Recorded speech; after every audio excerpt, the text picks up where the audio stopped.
உடனுக்குடன் நேரலை. ராமநாதபுரத்தில் பெய்த கனமழையால் காவலர் குடியிருப்பு பகுதியை மழை வெள்ளம் சூழ்ந்துள்ளது. அந்த காட்சிகளை தற்போது நாம் பார்த்து வருகிறோம். 3 நாட்களுக்கு மேலாக வெள்ளம் வடியாமல் தேங்கி நிற்பதால் அங்கிருக்கக்கூடிய மக்கள் அவதிக்குள்ளாகி இருக்கிறார்கள். 90 கோடியில் கட்டப்பட்ட குடியிருப்பை திறக்கவும் நடவடிக்கை எடுக்க சமூக ஆர்வலர்கள் கோரிக்கை விடுத்திருக்கிறார்கள். ராமநாதபுரத்தில் காவலர் குடியிருப்பு பகுதியை மழை வெள்ளம் சூழ்ந்து மக்கள் அவதிக்குள்ளாகி இருக்கிறார்கள். 90 கோடியில் கட்டப்பட்ட குடியிருப்பை திறக்க நடவடிக்கை எடுக்க சமூக ஆர்வலர்கள் கோரிக்கையை முன்வைத்திருக்கிறார்கள். கூடுதல் தகவல்களை தருகிறார் செய்தியாளர் ரகு. இப்ப காவலர் குடியிருப்பு பகுதியை வெள்ளம் சூழ்ந்திருக்கிறது. இது பற்றின விரிவான தகவல்களை சொல்லுங்க.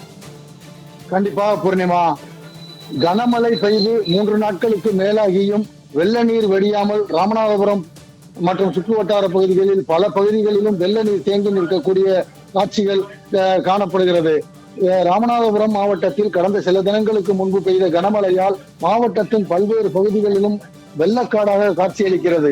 இந்த நிலையில் ராமநாதபுரத்தில் 89.71 கோடி ரூபாய் செலவில் 79 ஏக்கர் நிலத்தில் கட்டப்பட்ட 12வது பட்டாலியன் படை குடியிருப்பு மற்றும் அலுவலகத்தை மழைநீர் வெள்ளம் சூழ்ந்துள்ளது.